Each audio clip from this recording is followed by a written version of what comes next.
Assalamualaikum warahmatullahi wabarakatuh. Saya Safira Arzani Sugiharto Putri dengan NIM 192231050. Pada kesempatan kali ini, saya akan mempresentasikan analisis kualitas diet menggunakan metode DKII dan MDDW. Berikutnya merupakan pengertian dari metode DKII dan juga MDDW, di mana DKII merupakan salah satu instrumen yang digunakan untuk mengukur dan mengevaluasi kualitas diet seseorang. Sedangkan untuk MDDW sendiri merupakan metode penilaian kualitas diet pada populasi yang berfokus pada keberagaman pangan sebagai salah satu indikator utama pola makan sehat pada perempuan usia 15 hingga 49 tahun.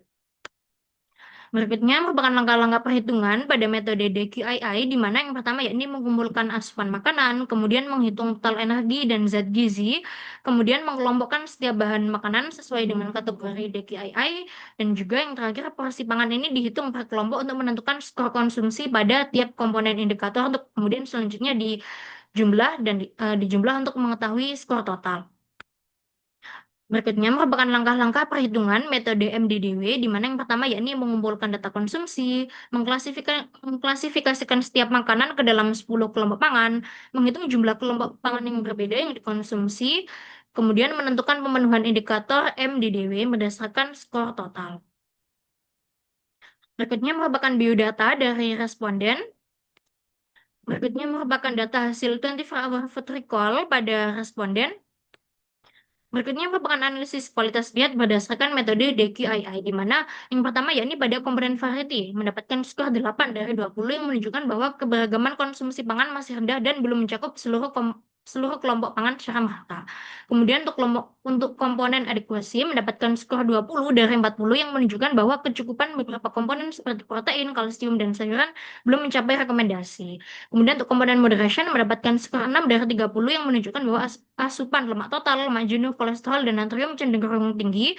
Dan untuk komponen overall balance mendapatkan skor 0 dari 10 yang menunjukkan bahwa proporsi energi dari karbohidrat, protein, dan lemak belum sesuai dengan pedoman distribusi energi ideal, dan juga rasio asam lemak tidak memenuhi rentang rekomendasi. Berikutnya merupakan rekomendasi untuk responden berdasarkan hasil analisis kualitas diet menggunakan metode DKII, di mana upaya perbaikan dapat difokuskan pada peningkatan keragaman pangan, terutama pada kelompok sayur, buah, produk susu, dan kacang-kacangan. Kemudian juga penyesuaian komposisi makanan dibutuhkan untuk menekankan pada asam lemak tidak jenuh dari ikan, biji-bijian, dan kacang-kacangan. Berikutnya merupakan analisis kualitas diet berdasarkan metode MDDW, di mana responden ini mengonsumsi 7 dari 10 kelompok pangan sehingga memenuhi indikator MDDW. Nah, namun kelompok pangan kelompok pangan yang belum terpenuhi itu masih ada, di antaranya seperti kacang polong atau lentil, nuts and seed, kacang dan biji-bijian, dan juga susu dan produk susu.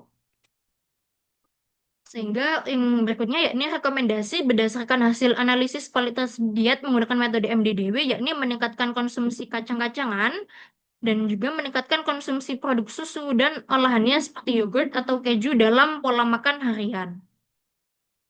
Berikutnya merupakan kelebihan dan kekurangan dari metode DQII, di mana untuk kelebihannya sendiri, yakni cakupan penilaiannya yang komprehensif, dirancang untuk memungkinkan perbandingan lintas negara atau populasi, dan juga telah digunakan dalam banyak studi dengan populasi besar.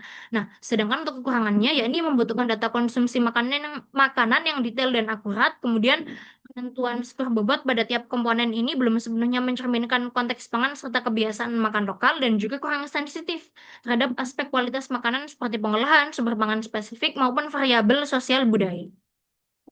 Berikutnya merupakan kelebihan dan kekurangan metode MDDW, di mana untuk kelebihannya sendiri sederhana, cepat, dan mudah diterapkan. Kemudian standar indikatornya jelas sehingga memungkinkan untuk perbandingan antar wilayah serta antar periode. Sedangkan untuk kekurangannya yakni hanya mengukur keragaman pangan sebagai proksi kualitas diet dan juga tidak menilai asupan energi dan zat gizi secara kuantitatif. Berikutnya merupakan kesimpulan dan saran yang dapat diberikan. Yakni untuk kesimpulannya, berdasarkan hasil analisis kualitas diet menggunakan dua metode tersebut, diketahui bahwa pola makan responden ini masih belum mencerminkan kualitas diet yang optimal, sehingga sarannya yakni responden dianjurkan memperluas ragam pangan harian khususnya pada kelompok sayur, buah, produk susu, serta kacang-kacangan atau biji-bijian.